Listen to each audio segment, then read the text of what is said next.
Gary, Hello, Robert. how's it going? It's going very well. How are you, my friend? Good, good. Well, you and I had a exciting discussion earlier today with a bunch of other people where everybody was saying how amazing your Instagrams are. And I kind of said a bit about that to you last time we spoke, that yeah, you've got a great message and you're very good at conveying it. And there's obviously something really amazing going on there, and people are really starting to respond to it. And then you had that amazing idea that with this course that we're making, Trace and I are making, which is about how to launch and grow a coaching business and also build your personal brand. You had the amazing idea, well, why don't you go through the course, and you and I, every time there's a new content download a module, you and I will talk it through and you'll actually implement it.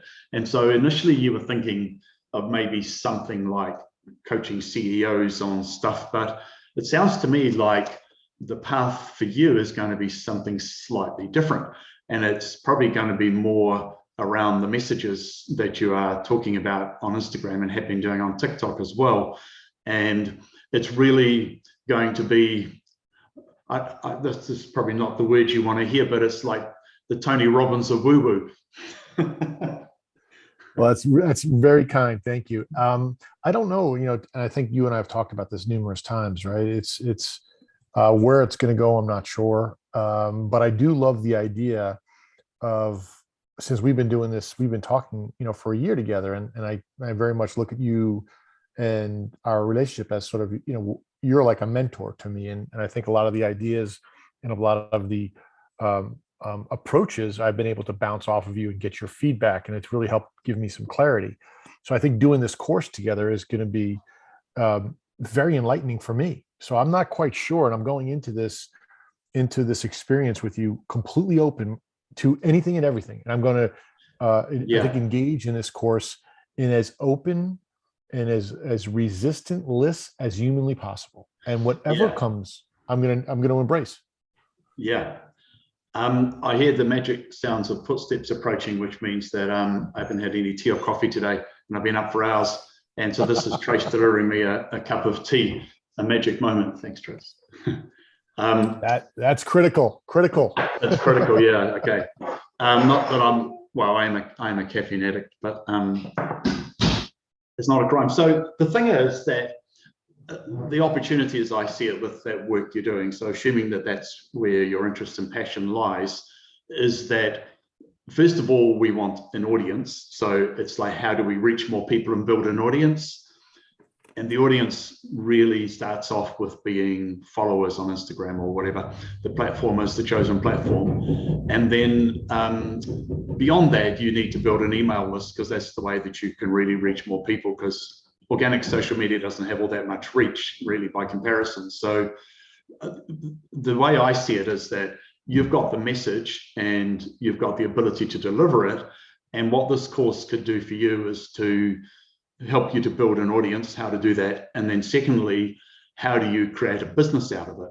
So, and the way you create a business out of it is you create an offer or a product or whatever you want to call it. And it's, well, what does that look like? And there are stages you need to go through. Like, you can't leapfrog all the stages really, because you need to learn things at each stage. So it's a bit like learning a sport really. And you've done a lot of that over the years, that you kind of learn it incrementally, don't you? You don't realize it when you're a kid, of course, when you're learning a sport, but you are learning all the, you slowly learn the rules and you slowly learn all the techniques. And then, when you get to a certain age, you understand tactics and strategy and all that sort of stuff. So it's the same with building a business like that, and with marketing, that there are certain steps you have to take. So like, we were just talking with a client, a new client, and one of the things I was saying to her as well, she does one-on-one consulting with people. That's the beginning stage. And by doing that, she's learning how to enroll people, which she's quite good at, but a lot of coaches have a problem with that. And she's also learning exactly what it is about her work that people will buy and pay for. So what do people really want and need? So how to describe it, how to enroll people, and then how to build an offer based on what people really want. And then once she gets too busy with one-on-one, then she needs to do something else, which might be small groups and then bigger groups and then an online course and so on. So there's an escalation, but until you master the one-on-one, then you're never going to be able to master a small group, let alone a large group.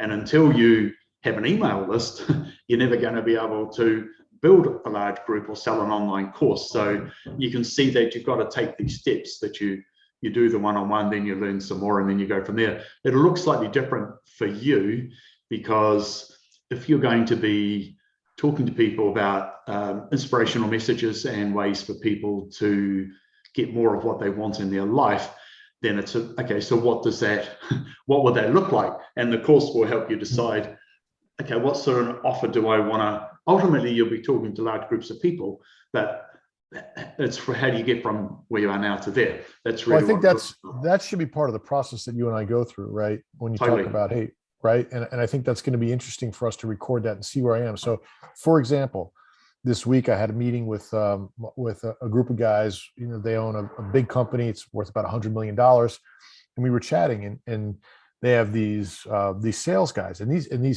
their sales force is top notch. I mean, these are people doing in their markets doing $2.5 to $5 million, right? So these are big sales force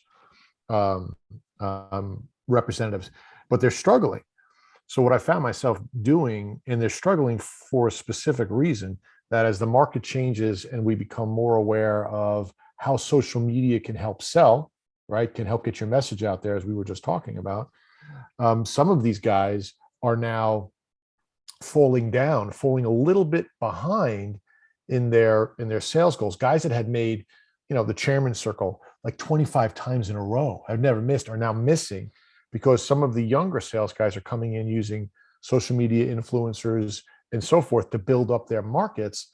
And they're actually going to their traditional sales guys, the guys that have helped build the company, and they're almost reducing their market because, hey, we don't feel you're maximizing it.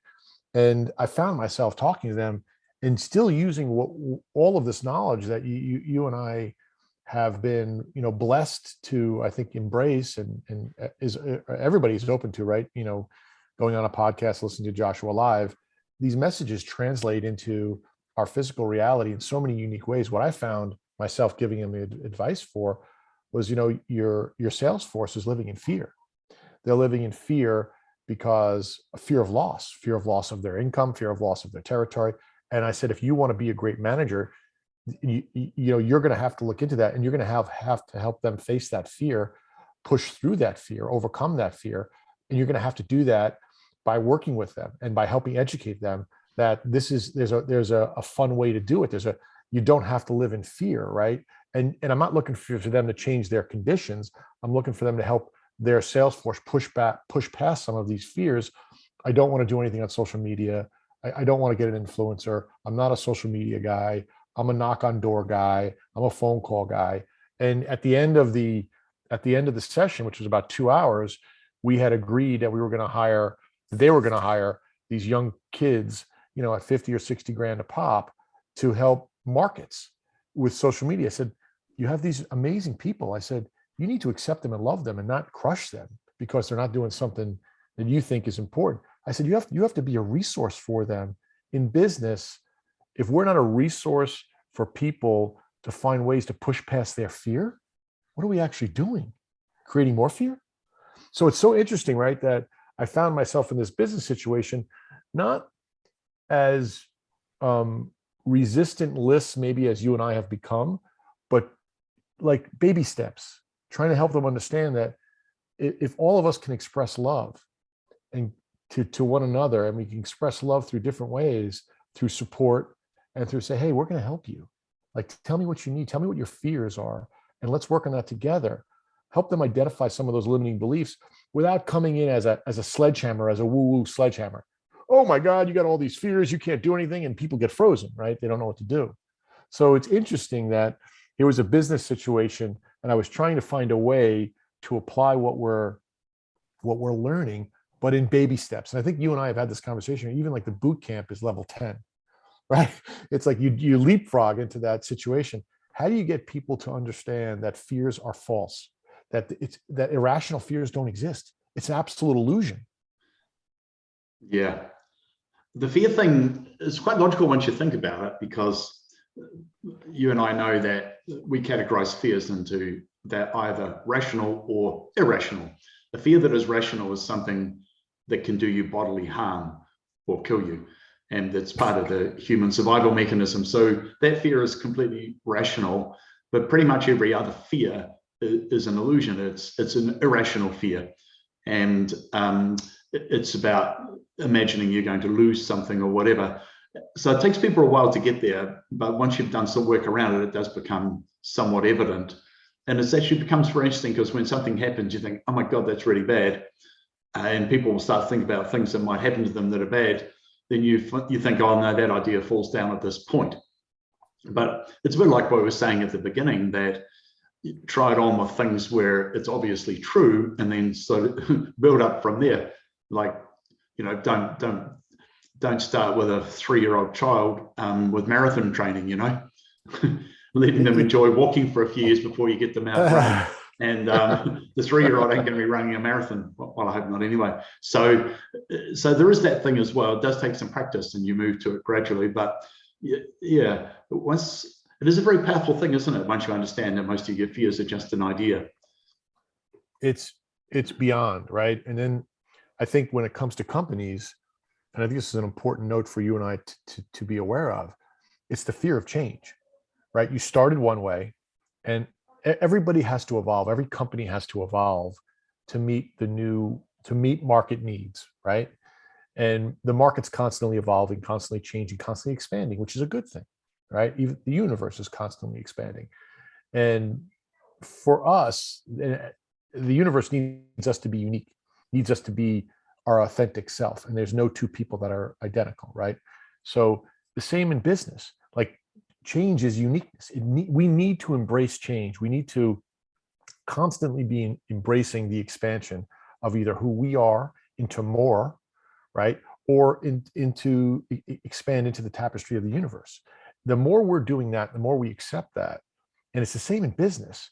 And if you take the universe and you sort of shrink it down and say, hey, this is this company is my universe, then you have to be exploring your uniqueness and embracing change and adapting change into that specific company, into that moment constantly. And if you're not, you're stuck. No difference in the universe, right? When you feel like you're stuck in life. So that analogy came to me, and I was like, wow, this is really powerful. And I kind of love, and the guys I was talking to were like, wow, that makes a lot of sense. Like they were actually able to be inspired to take action steps to help instead of restrict and punish. Quote, I don't use punish. It was we're restrict and I'm not quite sure what the correct word is, but instead of trying to reduce what they were going to be giving these, they actually increased their support and love for these people. And I'm like, wow, if everybody in every company could do that, how much more could we accomplish? Yeah, it's interesting because you and I've seen many businesses over the years and many sales forces, and there is often a lot of pressure around meeting budget and all the rest of it, and it becomes fear. It was like, if I don't make budget as the boss, then it's your fault as the salesperson, and your ass is on the line. You like the fear of the loss of the job, the carrot and the stick, and which is all about fear and reward. And it's somewhat of a yesterday model, I suppose, isn't it? And I guess that's one of the interesting things that's going to pop up when we do this work together, is where you start, which may well be in a business context because you like it, you understand it, you can bring a lot to it. So are you going to start in a business context, or are you, because your current Instagrams are aimed at anybody, right? They're not aimed at business people, they're aimed at a general audience in the world. It'll be interesting to see where you want to go. Like, do you want to do this kind of work, at least initially, with business people, or what? So it's interesting. And I think, Rob, the thing that you and I have discussed this before, you know, as I've created or been a part of co-founding several brands, several companies. And the one thing that it's been one of the things that I've sort of either pushed against or not felt comfortable with is one of these ideas that you have to define yourself, define your brand. And I've always kind of felt like, let your audience define who you are and who your brand is. When I first launched the hair care brand, which is, great brand, 100% organic, stamped by the USDA. I was like, well, it's organic. Like, we don't have to do much more than that. Like, let's let the audience decide. Let's let our clients decide, by its effectiveness. Same with the skincare brand, same with the cosmetic brand. What do we want to be? Where do we want to go? Like, let's just get the best possible product, provide the best possible results for our customers, and let's let them decide where we should need to go. And same with what I'm doing. Like I put these messages out because it kind of makes me feel good. Who receives it, who doesn't receive it, I'm not looking to offend anybody. And I think it was this amazing gift that my wife gave me when she came, and we sort of had this manifestation event, and she was like, I feel like you're lecturing people, you're screaming at people. And that totally changed everything for me, because when she said that, I was able to release resistance to what I wanted to do. And instead of grabbing the bars and screaming what I wanted to do and to get everybody's attention, I just let it all go and be like, honey, you're right. I just need to talk instead of lecture. Yeah. So there's a thing, you probably know this feeling you get, and it's when you're in flow or connected with source or whatever you want to call it. And when you get to that point, the stuff just flows out, and it flows out spontaneously and brilliantly. And you're doing it with a sense of love and purpose and all that stuff. But when we first start doing stuff on camera and social media or whatever, there's always a degree of apprehension or unfamiliarity. And sometimes I think it's easy to grab onto a model that we know or remember or understand. And in our culture, and especially in American culture, one of those models is the preaching model. And it's worked very well for people, I suppose people like Norman Vincent Peale or whatever, who I think was a pastor or a preacher. So, and then became a motivational speaker. And some of the great motivational speakers are very much like inspired preachers, aren't they? I suppose like Zig Ziglar was like that, really, wasn't he? Exactly. And, incredibly entertaining guy and a wonderful speaker, like very gifted man. But what you're saying is your wife is giving you the gift of, well, you actually can do something more authentic, which is what you and I call the new approach to business, not the old approach to business. And I think that's what it is. And I think while this course, I think the what we're going to find out, and I think what's going to come about, is that even this conversation, like, I don't know what, I mean, I have whatever, I have, 4 followers, right? So we're at a point right now where people say, I don't know what to do. I'm just recording stuff that you and I are talking about. That's it. And it's a minute, right? It's 60 seconds. That's all that Instagram allows you, right? TikTok gives you 3 minutes. But this is like, you can't get more of a beginning situation, right? Where I don't know who my audience is. I don't know what they, really what the message is, really just Joshua's teachings and what you and I talk about, and how it's, I think, improved our lives. And then let's see where it goes. I mean, that is literally, there are going to be people coming to you with so much more planned out. Like, this is literally you can't start any more of like, yeah, I like to talk on Instagram and I have like 10 videos up. Like, what should we do with it? I mean, that's just how we're starting. It's going to be interesting. Yeah. Do you enjoy talking to like that sales manager guy or whatever he was that in that company the other day, that meeting you had? Like, does that kind of do it for you? Does that feel like work, or does it feel like fun and work? Well, I think it's always fun for me when I can be passionate and enthusiastic. It's fun for me to try to find ways to reframe some of the I think some of the approaches that I think we've embraced, and have them work in a little bit more of a smaller, like a business sense, right? I think that's fun. I like it both ways. I enjoy talking with people that are like we do. I talked to Tammy this week as well.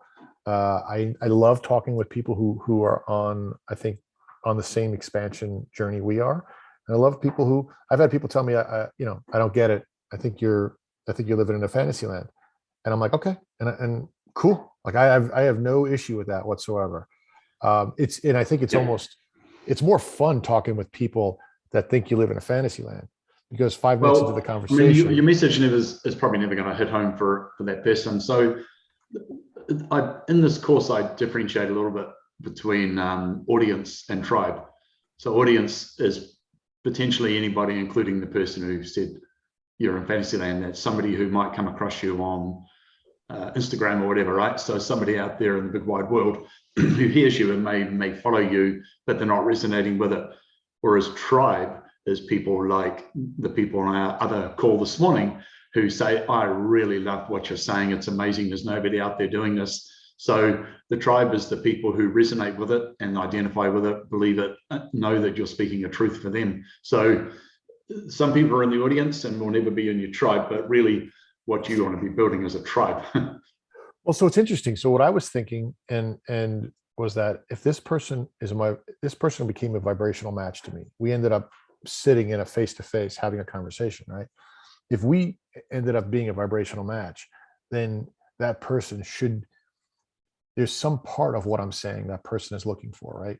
To your point, they may reject it at first. And it's not about, and I think we even talked about this today, right? It's not about taking a sledgehammer and to people. Yeah.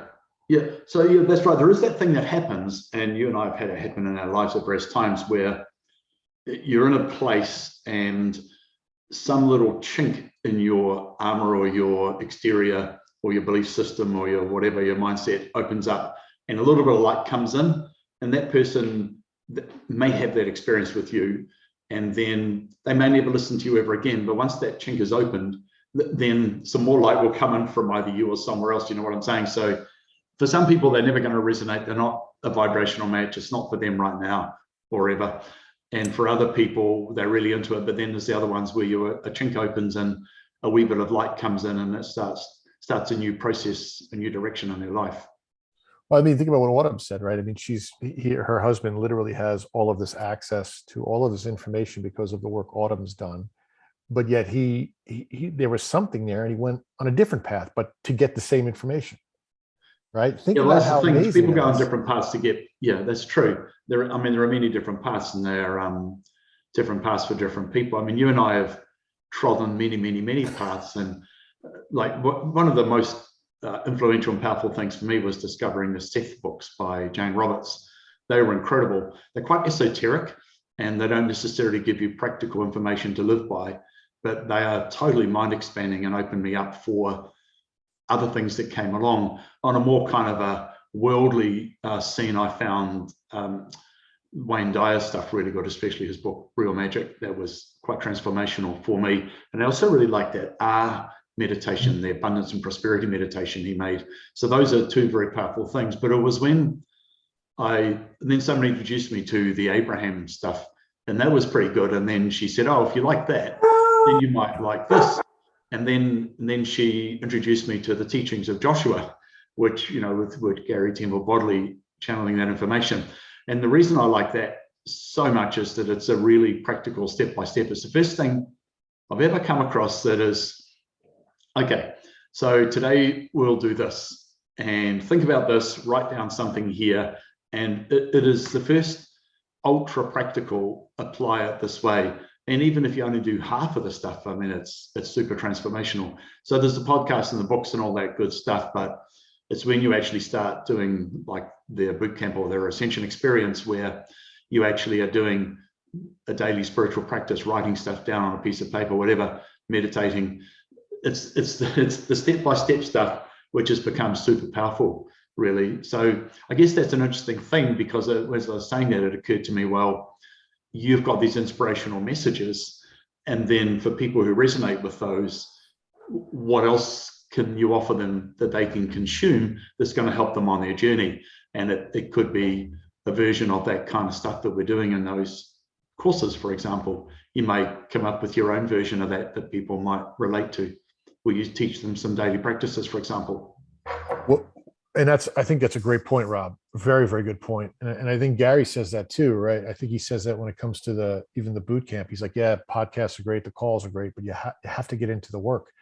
So for me, what I really found was interesting is I didn't get. It took about a year, right, before I started to really understand what the the inspirational messages were.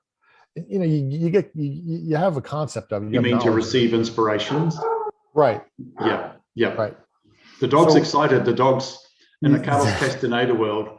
Don Juan would be saying, the dog's agreeing with you. Yes, or somebody's just knocking at the door. Well, it could be that, but you know, they would say, why are they knocking at the door at this particular moment? Very good. Yeah, exactly right. Why are they eliciting the dog back at this moment? Yeah, it's that's very, very true. What I think my original fear, I think for a fear that I had of being, let's just say, of taking the next steps towards coach was like, what am I going to teach somebody? How am I going to better their lives? I think I had to let go of all that, right? That I'm not here to better anybody's life. I can't better anybody's life. I can't create anybody's life. But what I can do is share a message, and then they can embrace and then create within their own lives. Yeah, well, I mean, you're full of those ideas already. You've talked about quite a few in this call so far. You've talked about receiving inspiration. How do I know how to receive inspiration? How do I recognize that it is an inspiration and not just an urge? And is it coming from the right place? How do I connect with my inner wisdom, my subconscious, or my inner self, or whatever you want to call that thing? How do I connect with that authentically and actually receive those ideas and inspirations? Just that there, Rob, what you just said, like, you're going to change people's lives with that, because that is that's what we miss. That's what we've created. No, you're going to change their lives. I'm going to help you do it. Yeah. We're going to do it. Your course, didn't you just say you're not going to change their lives? Yeah, well, we are going to give. No, you're going to let them change their lives. Yes, we're going to share a true, authentic knowledge for them to decide what to do with, and that's the beautiful thing with it, right? I think that's what I had to embrace, and it was this week, especially talking with my friends. And so it was great. So the group, one guy had said to me, I don't buy your vibrational message. I don't think it's real. I'm like, okay. The other guy is a typical sales guy, just smiling at me, very nice human being, but smiling at me because there was some business also being done. And the other guy didn't know how he fit in, right? And was trying to fit in, and was like, it was such an interesting group. And as I sat back and just is in awe and just total love of just being there and seeing everybody, this simple message was being received by all of these people in different ways. And that's what I was noticing, was that even the guy that was saying to me he didn't believe in vibrational, and I said, we were talking, I said, oh, you ever just hired somebody because it felt right? He's like, yeah. I'm like, wow, that's just great. And I had, and I'd gone through this, and I said, so we just, you guys just told me you didn't believe that we were, sending out vibrational signals, or we were vibrational beings. We just had a 25-minute conversation that was all vibration. It was a flow. Everybody felt good, right? We all felt right. Some of that's about the language and the frame, isn't it? That if you frame it up as vibrational, for some people that sounds like with this woo-woo stuff, and I'm not relating to that. But if you actually say, well, have you ever hired someone on instinct, just because it felt right? Or have you ever had that thing where you meet someone and you just seem to be in sync and you can communicate very easily and they seem to really understand, and say, yeah, well, that's because we're on the same wavelength. And say, yeah. So if you use the word vibrational, for some people that sounds woo-woo, but if you use words like when I'm doing this course, I talk about the limiting belief process, and I've framed it really as if it would be something that is you might expect to find in psychotherapy or counseling or something. And I talk about reframing and that kind of thing. So you don't have to use all the woo-woo terms, because it is really just a sensible process that could actually be part of a psychology or psychotherapy or counseling process. So it's a matter of, well, if I want to bring this to a wider audience, what language do I use? And the ultimately what we're looking for, right, is for somebody to drop resistance to control and to change. Not that we're looking for this. We're hoping to inspire them to expand into letting go, whatever that means for them. And it's different for everybody, right? But the more they can surrender, let go, and embrace this moment as perfect. And one of the guys was actually saying to me during this call, it's like, yeah, I think you're kind of living in like a fairyland, fantasy land, Jerry. And I started laughing. I said, okay, and I said, and then the whole conversation went, and we were talking about the past for about 15, 20 minutes, and how because of this, we need to be doing all these things. And I said, I don't even know how to say it. I mean, the past didn't exist. Everything that you just described, you put it either as a 10 as being the worst thing or a 10 as being the best thing. Like my recollection is different. And I asked the other two guys, how are your recollections? They're like, it's all different. I said, so everything you're basing how to move forward on these past events, we all just tell you we see it differently. But you're telling me I'm living in a fantasy land? I said, in reality, we're all living in this fantasy land of the past, these recycled memories that we've either made worse for ourselves or made better for ourselves. And then we're trying to meet a future that hasn't existed, that doesn't exist, but is based upon is being created by our limiting beliefs. And I said, and because I'm living now and just telling you, hey, focus on your vibration, feel good now, and let's have love. This is the only moment that actually exists. But your interpretation of that is that I'm living in a fantasy land. And they were kind of stunned and silent. They were like, when you put it like that, and I'm like, they're reframing this information that we've received from the teachings of Joshua is very interesting, because I mentioned just before, I used the word a couple of times now, the subconscious mind, because if you talk about your inner self, that sounds spiritual and woo-woo, and people may not relate to that. But if you talk about the subconscious mind, they do. But I suspect it was Freud who postulated the concept of the subconscious mind. So pre-Freud, if you'd talk to a business audience about a subconscious mind, they would think you were nuts. And they would think, what the hell is this guy on? Like, you're living in a fantasy land. There's no such thing. Post-Freud, where it's become mainstream, a business person accepts the subconscious mind exists as a matter of fact. It's just accepted. But so then if you say your inner self, currently, they might say, well, that's fantasy land woo-woo stuff. I don't believe that. But I do believe in the subconscious mind. So it's essentially kind of the same thing. And talking about reframing things for audiences, I really loved that story you told me about a friend's young daughter. And they were devout Christians. And you wanted to basically, in our language, encourage this girl to seek inspiration from her inner self to solve a problem she had with her math homework or something. But you framed it in language that she could. Tell us that story. Well, that was where, and it was funny because we I think we're just going through part of the Joshua course on this, and one of the main foundations is that everything's perfect. You God, you are source, and if you can embrace the fact that you're source and that everything's already been created, all the information is available out there, and all you have to do is become a vibrational match to it, right? And then you can access it. And I said to my little cousin, I said, hey, listen, I said, do you believe in, you believe in God? Yeah. And they said, in the Bible, it says God created you in his image, right? Yes. So does God know the answer to this? She said, yeah. I said, it says everything's created, right? She said, yeah. I said, well, don't you think God would give you the information if he created you in his image? And she's like, yeah, he would. You're right. And she sat down and she got through the work.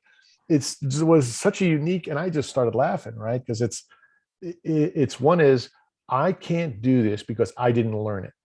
And the other is, wait a minute, I'm source, the information's there, and all I have to do is access it. Yeah, well, what's that key? How do I unlock that door? Well, you have to expand into that information. You have to become a vibrational match to that information. And that, that's through alignment, through love and appreciation and joy. Right. And to your point, the way I described it right there is difficult for business people to swallow. Right. But to your point, mentioning the subconscious, that, hey, your subconscious has that information. It's there. You couldn't think of the situation. You couldn't have come up with the idea or the situation if you weren't a vibrational match to it. And just to prove that to you, that every single person on this planet, all 7 billion of us, are a vibrational match to our own destiny, to our own desires. Now we can change them, alter them, and change them based upon what we expand into. But I don't have the same desires as Elon Musk, as Bill Gates. Like, they have separate, like, I don't want to be those guys. People say I want their money. Well, okay, fine. That's one thing. But like, everything you think about, like, I don't think about the same things Elon Musk does. He thinks about different things. He's a vibrational match to that. I'm a vibrational match. So if that popped into your head, don't say, I can't do it. I'm not worthy. Because the idea wouldn't have been there if it wasn't right for you. Yeah. right? And and if we can figure that out, if we could find a way, and that's what I'm hoping we're going to, as we go through this course, we find ways to take all of these things that we're learning and that I think are, for you and I, are really helping us expand in ways that we didn't think possible. I didn't even consider. I didn't even, I mean, it wasn't even on my radar screen, 2.5 years ago. But now that I am, I want to, okay, how do I take this and share it in a non lecture way, in a very open and accepting way, that people may take one small part of it and they may take none of it, or they may take all of it, and whatever they choose is perfect for them. And I get that. Yeah. Yeah. So in that course, I've got some stuff on limiting beliefs, and the reason I put it in there is I've worked with many coaches, counselors, therapists, consultants, and I've been on courses with them, and there are some common issues that are really, really prevalent. And there are common issues about not understanding tech or marketing or sales and what the sequencing should be of how to do these things and when. But also they have a lot of limiting beliefs and fears around asking for money, pricing stuff, being an expert, promoting themselves and all that kind of stuff. So I realized that it's not just the obvious business things like packages and pricing and selling and marketing and the right marketing for the stage of business, all that sort of thing. It's actually also, they got all these fears and limiting beliefs. I had a classic one this morning. I was talking to somebody, a new client, and she was like, well, I'm just doing this next level course, and she's a qualified person in her field. I'm just doing this next level course, and so I don't really feel I'm quite yet ready to be doing more coaching of people. And I said, well, the reality is you only need to know one thing more than the person you're coaching, and you know a lot more than that already. And the rest of it's just a limiting belief about expertise, which is really common with coaches. And she said, yes, I've heard people say that before, that you only need to know one more thing. You only need to be one step ahead of them. And it's actually really common in coaching and also with a lot of online sort of marketing and stuff like that, or teaching people that stuff, that some people recognize that, oh, I've got the ability to absorb this information and then teach people. And this client thinks I'm an expert, and from their point of view, I truly am. But all I need to do is be one step ahead of them, absorbing it and then expressing it to people. So, that whole thing about expertise is people get really tied up in that. It's like, oh, but I'm not qualified at all, but I didn't come from the right family. I didn't go to the right school. I didn't go to the right university. I don't have this piece of paper like some other people do. It's people make up all this stuff, which is all just about fear and limiting belief when you boil it all down. So I address a lot of that, all of that in the course, because I've seen it hold people back so unnecessarily. I love that. I think that, that was one of my big limiting beliefs, right? Because we've talked about that, that Ivy League education as a qualifier, as a pre-qualifier to do what we're doing. Yeah. And it was funny because, I was talking into this with a small group, and this one woman who was very young, let's say she was 22, 23, but had a degree. And we were talking, and the conversation was like, well, do you have a degree in that? And I was like, do I have a degree in that? I'm 53. I have underwear older than you. I'm like, the things I've experienced, the things I don't have a degree in it, but I have life experiences. So let's and it was in her way, it was such a unique experience for me. And it was the first time I giggled and I laughed, and I'm like, I finally got to the point where it didn't make a difference. And I'm like, okay, that's all right. If that matters to you. But I didn't think less of myself, nor did I want to really defend myself. It was more about trying to open up her perspective that, what does a degree really give you? It's great to learn. Yeah. Right. It's great to experience those things. Everything you say, I agree with, but there's also that whole other aspect, which is that it's possible that this woman was a mirror for the last wobble that you have. So the remaining wobble you have about this belief, like, if I don't have a degree in it, and especially an Ivy League one, then who am I to say? So my point is that I believe that when you completely eliminated that wobble, then nobody would ever ask that question ever again. Well said. Well said. And it's the beautiful thing is that instead of being offended now, you embrace it, and you're like, yeah, maybe I got to do a little bit more work there. But the work isn't the work is fun now. It's kind of like, oh, okay, cool. Like, maybe that's not done. And now it's fun, right? And it's like, and I think we were even talking today, I think I've done over 100 and I think 150 maybe manifestation event forms. I've done like 50 forms and they've gone 3 and 4 and 5 and almost 7 limiting beliefs on forms that I've had to build out. Right. So some of them takes 10 forms, right? They just don't happen once. And to understand that, and I think that's what you could bring, even when we go through this, the good thing is I don't have every limiting. I mean, I haven't conquered them all. You're going to identify stuff that I'm missing. We're going to go through that together. And I'm going to share these forms we'll go over them live. People will see them. Like, this is going to be great. Like, I can't wait. People are going to go like, wow, I get that now. Like, that makes sense. Right. And it's because, and it's almost like when Gary Vee says, like, there's nothing, there's no foundation. It's all empty. It can be formed and it can go in any direction. We talked about Gary Vee, and I said I hadn't followed him for a few years, but I was listening to Michael Stelzner, who founded social media, whatever that's the business. I mean, I subscribed to one of his annual services. I'm just trying to think what his main business. He's got an amazing social media podcast, but he started now a new podcast on crypto and business. And he started talking about what Gary Vaynerchuk had been doing with creating some NFTs. And I, reading between the lines, I gather Gary very shrewdly created this and probably made a fortune out of it. And I think he picks up a commission on every resale as well. So yeah, that's really interesting. But what I wanted to say was something you said before. With talks that we've been in until now, they really were talking about the teachings of Joshua and applying that in our lives. And it really has required people who are listening or watching to know something about that for it to be truly meaningful. And so in other words, it was really kind of within that community. But what I was saying, and we haven't talked about it, so maybe you agree, maybe you don't, is what I was hoping from here forward, that you don't have to know anything about those teachings whatsoever to actually understand what we're talking about. So to that end, I just wanted to describe what we're talking about when we talk about a manifestation event or the form.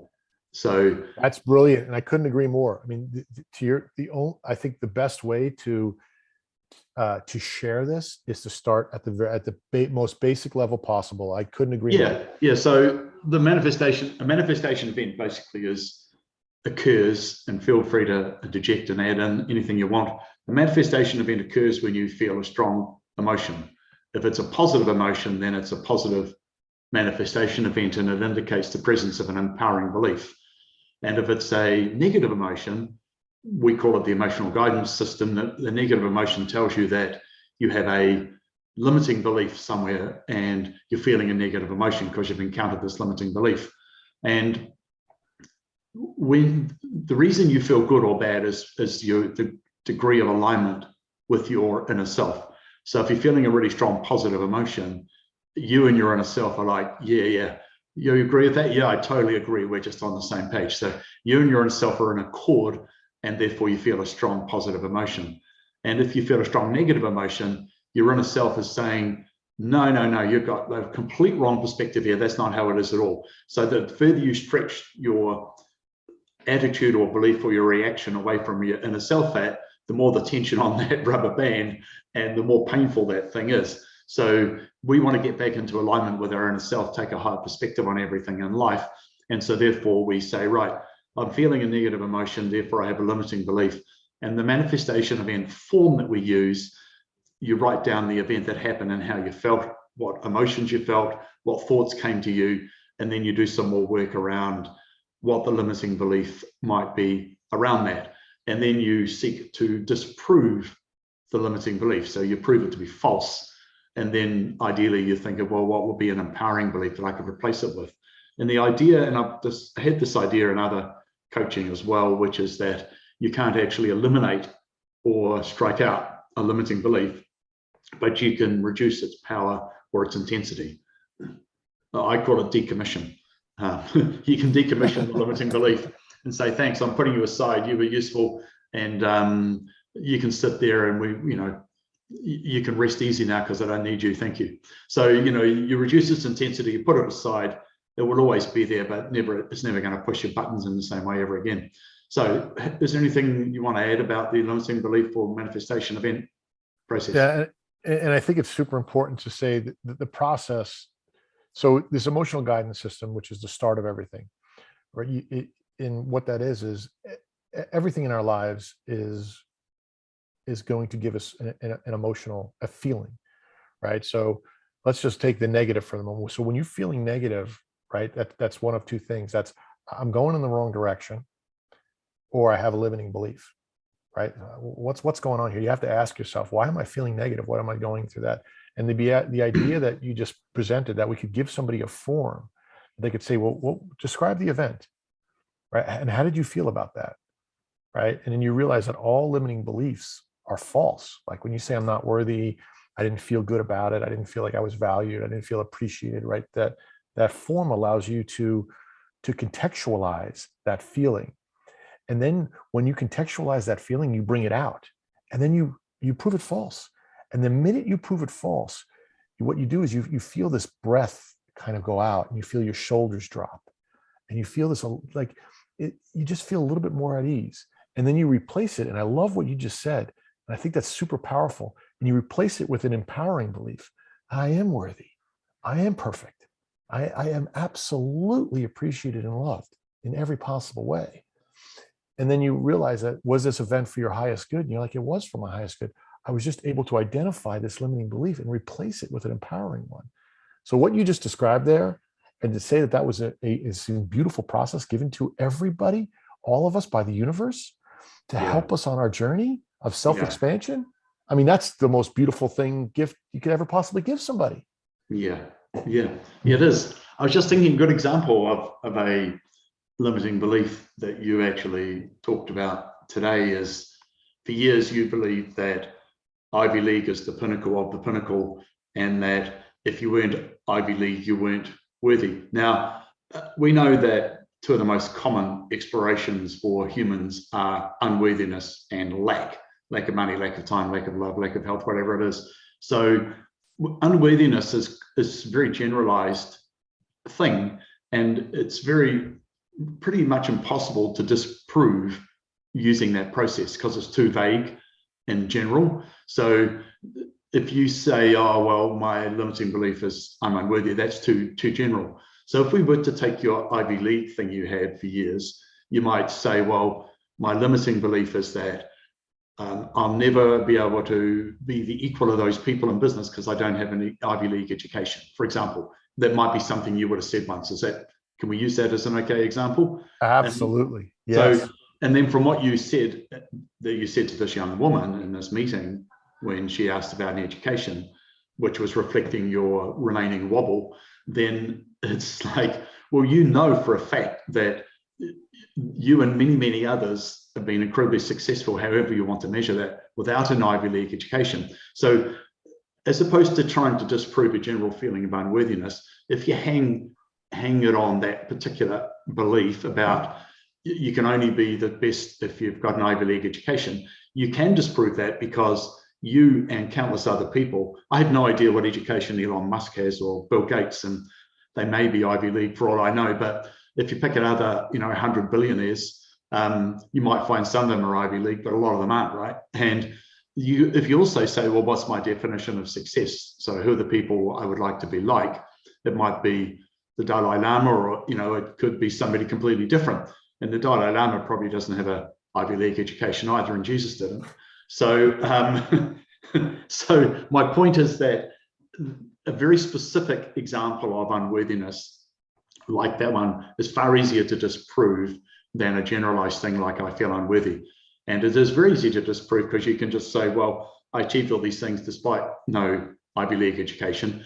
There are countless people who have an Ivy League education who've done nothing to, so to speak, with it and aren't particularly happy or famous or successful. And furthermore, look at all these incredible people around the world who have not got an Ivy League education and are expressing themselves brilliantly, including artists and musicians and all sorts of phenomenal people, actors, whatever. So I just wanted to give an example to actually anchor that thing. in a useful and meaningful way for people. And I love that. What I found myself too was like, whoa, don't defend, right? Because a defend is feeding into the fear, right? And Yep. that's what I spent. I mean, I used to say stuff that was just like ridiculously silly, trying to defend myself and my validation for being successful without having that background. And now it's at a point where I like, okay, it's like, all right, that's cool. And the fun part, I think, for all of this is the idea that what Tony Robbins, Dean Grazioso, Mel Robbins, Steve Harvey, Dr. Joe Dispenza, these people who I think are Zig Ziglar, all the guys you mentioned as well, Alan Watts, all these really amazing new age thinkers that I think we've all, you and I have followed and embraced.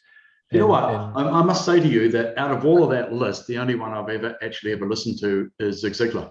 Like, I've never actually ever listened to any Tony Robbins, I don't think. I don't know why that is, but I haven't. Yeah, I've done a lot with him. I mean, like, I know you have, yeah. Well, Joe Dispenza, I know who he is, and I know people are really into it, but I couldn't say I'm familiar with his work. Anyway, that's just an aside. But that's the famous people, right? And most people will know who they are and what they say. So it's funny because you probably did, let's say I did 20 people and you did 20 different people. Together we have 40 together, but we're here together. Well, I think you did all the ones I did as well, like Napoleon Hill and so on. Ah, love those. Yeah. I got into the John Keogh stuff early on, the original Mind Power stuff, which kind of is more business than spiritual, but he does have a kind of spiritual element to it. And I found that was a really good entree into this kind of work, going back a long time. I didn't realize how important the spiritual aspect was. And I think when I listen to Tony Robbins now, because I still listen to everybody as much as I can, and I read, either the newsletters or the emails that come through, is I now see I see a much bigger spiritual side to what Tony Robbins does than I did previously. Right. So it was always there, but you didn't see it. And there you go. Right. And that's the other thing I want to help people understand. And as you identify these limiting beliefs, and I think this is a super, super important part of it, because once you help let go of that resistance, and I think by identifying and processing limiting beliefs, you do that, you then, start to see things that you didn't see before. It's the same material. And that to me is like the aha moment. When you can help someone read something, and just as an example, that they read a month prior to working with you, and they reread it a month after working with you, and they're like, this has a completely different meaning to me. And I'm like, boom, right? That is a weird phenomenon, isn't it? Yeah. And I'm doing the boot camp right now again, and as I'm doing the Ascension course, and the Ascension course is 12th grade as an example, and the boot camp is middle school, right? Because we have, I think one of the things I want to do is I want to address elementary school, but it's middle school. And I go back now and I'm reading the emails in the morning and doing the work, and I'm like, holy cow, this has a whole different meaning for me now than it did a year ago. And you wonder if Gary's changed the material, but it's the same material, because I think I've done, to varying degrees, 14 different boot camps, and I see stuff and I think, was that really there in the other 13? But I just want to also say that when we talk about the boot camp, it's Joshua's Unlimited Abundance Boot Camp, which is on the teachings of Joshua.com, and also the Ascension Experience, which is another course that is run from the teachings of Joshua.com, which is 13 4-week segments with a week in between. So basically 13 times 5, whatever that is. That's how long those are the year. Yeah, and I would say that those, if I was, and I tried to get my sister to join the Joshua Teachings Boot Camp. I think those, and like I said, I've taken as many courses as I could possibly. Those had the biggest impact on me. They're quite high level though, and they're not for everybody. Like there's a woman I know who's really into the Abraham stuff, and to me, she's kind of stuck going around in circles or even down a bit of a whirlpool. And she rushes back to that like a rescue remedy when she has a manifestation event, when there's something unpleasant happens. She rushes back to her teachings, but to use the teachings to try and change the conditions there's a misunderstanding of the teachings, because Abraham says it as well as Joshua, that you want to create the conditions by, it's an internal job, right? So your vibration and your mindset and your beliefs, that's where the conditions come from. So trying to actually rush in and, calm yourself down and use some of your tricks and tools to deal with the conditions is like, what I'm saying is, this woman, she's a wonderful person, but, and I got to talk to Gary Temple Bodley one day about boot camp, and she had all these reasons why she couldn't and she wouldn't. And I don't think she's ready to move past, she'll never absorb, I don't think, the Joshua teachings, because they're too advanced for her. And she's got too much resistance, too many fears and too many limiting beliefs, and she's not interested right now really to actually address any of those. So it's not just for advanced travelers, but it's not for everybody. But she's on her own path, and she's a very good person. And I think to your point, it's stages. If you look at what the Seth Jane Roberts did with the Seth work, right? It started to give you this idea that's very esoteric, right? But you're like, okay, wait a minute, there's something bigger going on here, right? It was identified in so many different ways.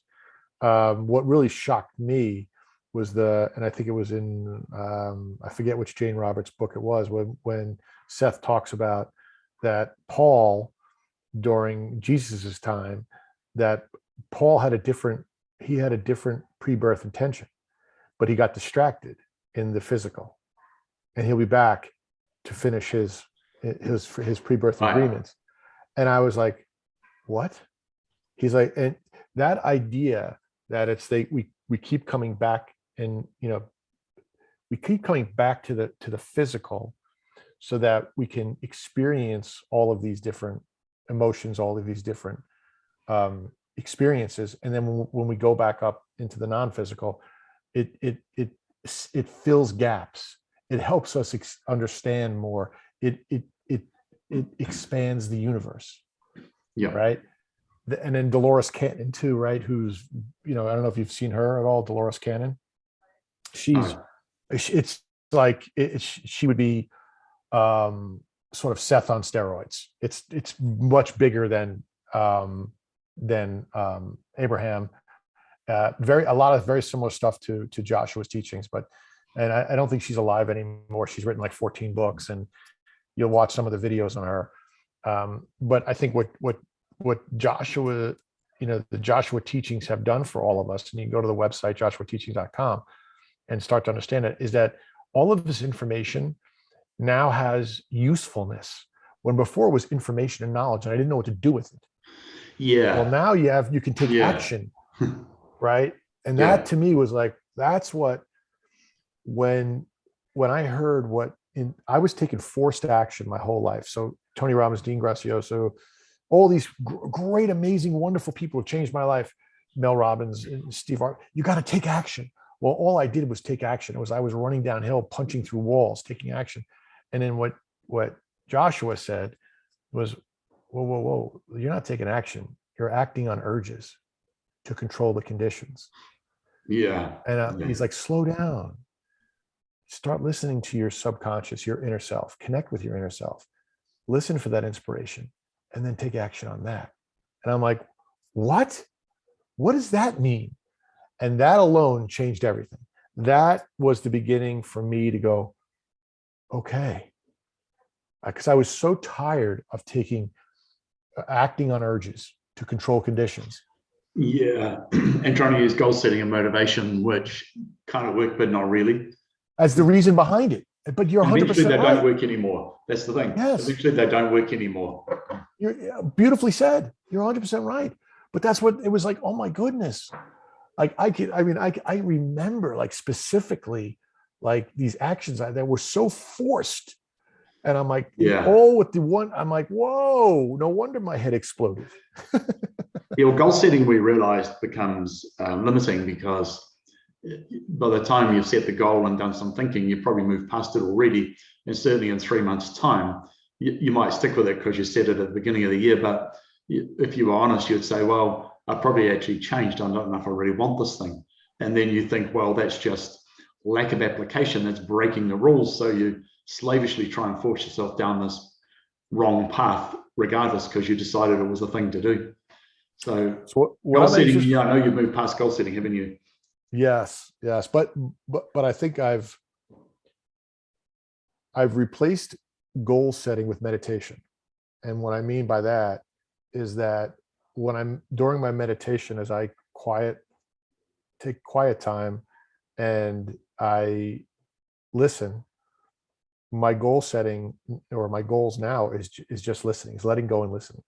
And whatever that inspiration is, and some days it comes and some days it doesn't. Like some days I'm just okay, this is perfect as it is. And I that's it. suspect that, and talking for myself in the past as well, some people, that may be a scary thing to actually let go of all that control, because people are convinced that it's that control which has got them to where they are in terms of success and money and achievement and all that sort of thing. And so the idea that you would let that go is a scary thing for a lot of people. Right. But then you get down to sort of what, and I think this is what your process is, for me, and I know we've gone through it, is that, yeah, so let's just go back to worthiness and lack, right? The two biggest limiting beliefs. I lack money, I lack love, I lack friends, I lack acceptance, right? Whatever it may be. I'm not worthy, I'm not good enough, whatever that may be. Right. So if you understand, well, why do you really want something? Why do you really want that goal? Why do I want to what? Well, I want that job. I want that money because I want freedom. So you're going to take a job that's going to pay you the money that you think is going to give you freedom. That's going to require you to work 80 hours a week in a miserable environment. Is that really what you want? And then you start understanding, well, I really want is freedom. So then you stop asking. Isn't that ironic, though? Excuse me interrupting. Isn't that Yeah. ironic that you take this job because you think you'll get more money, so you'll get more freedom, and then the very taking of the job in the 80 hours a week means you've actually just given up your freedom. It's like, oh yeah, I'm giving up my freedom because I want more freedom. So, but by helping us, and you've done this for me, by helping me identify, well, wait a minute, you really don't want the money, you just want freedom. And you realize, I already have that. And you're like, so if you could sit in that moment and be grateful in that moment for the freedom you have, as a side effect, some of these, thing desires are going to appear in your life. But if you can't be grateful in that moment, right, for everything you have, the struggle and effort to get those things that you think you want, well, that's going to be a life struggle, right? Yeah. That to me is my goal right now, is to love the moment, to enjoy the moment, and appreciate it and be grateful for it. So, and I don't know if I would call it a goal anymore, but the idea is more to enjoy the moment, live in the moment, have fun in the moment. And when I'm meditating, I just truly embrace that meditation. And sometimes I find myself laughing during meditation and just really embracing it. I'm like, I don't even know why I'm laughing, but feeling good. Pure joy, perhaps, pure joy. Right. And like, if we could feel, so instead of struggling and efforting with those written goals, those 10 things, letting go and embracing the perfection in the moment when you're meditating, that'll do more good for your life than any goal setting, right? So how do we get that message out there? I'm super interested to see how, when I do this course with you, where everything evolves for me, right? Because now we're taking these ideas for Joshua teaching. Now we're going to apply it to business. We're going to take goals, right? So I'm super excited by this. Like, I have no idea where it's going to go, how it's going to, but this is for everybody, right? So when people start doing this, and they're going to go, well, if he had no idea where to go with it and he was able to do it, well, then I can do that, right? And I'm sure people are going to come to you. Yeah, there are so many people who want to do something similar, right? Whether it's some kind of coaching or an online course or whatever it might be. And people think about it, and they might have a 9 to 5 or 9 to 9, whatever their job is, and then they sometimes start the side gig, and it may or may not go somewhere, but that is the beginning of a process. A process for a lot of people is that you come up with something, you do it in your spare time, where you carry on working, and then how do you actually turn it into something, and when do you take the jump? So that's all in the course as well. That's so we're going to video it. What's that? We're going to video it live. I know. So the format I got in mind is that every time we release new content, which is twice a week, and there are roughly 30-minute videos on average, the content, and we're going to deliver them also as transcripts, sound files, and slides. So you watch the video, there's a worksheet, and you might do some stuff, and then after maybe the following day, then you and I will talk and probably have a 30-minute phone call where we talk through and apply it. So you're actually going to be building some kind of a business from scratch, whether it's coaching or delivering information to people, whatever, we don't know yet, but it could be something along those lines. And it's going to be doing it from scratch and how you do everything from top to bottom, including pricing and marketing and packages and building an audience, everything. So it is going to be a lot of fun. It's going to be a lot of fun. Yeah, I'm looking forward to it. It's great. It's really great. And I'm like, whenever you want to start. So whenever you're ready, I'm ready. Yep. Just send me the link so I think it'll be this coming week. Yeah, I want to sign up, pay, because I want this whole process. I want it to all. It's got to be natural. So send me something that I can go and I can pay, and then we'll start this thing and we'll run with it. Yeah, we're starting with a special beta offer, so it's a sweet price. So it's Good Friday here. It's April 15th. It's 10:20 in the morning. I've been up on calls Zooming since 6 a.m. and I know in the next room here, just around here, where we're staying with family in Auckland, New Zealand, that there's coffee and Danish awaiting. Go enjoy yourself. I am so glad you made time. Thank you. I love these calls, and have a very, very happy Easter. Same to you. It's always good to see you. It's wonderful. Talk soon. Absolutely. Bye-bye. Thanks, Jerry. Bye.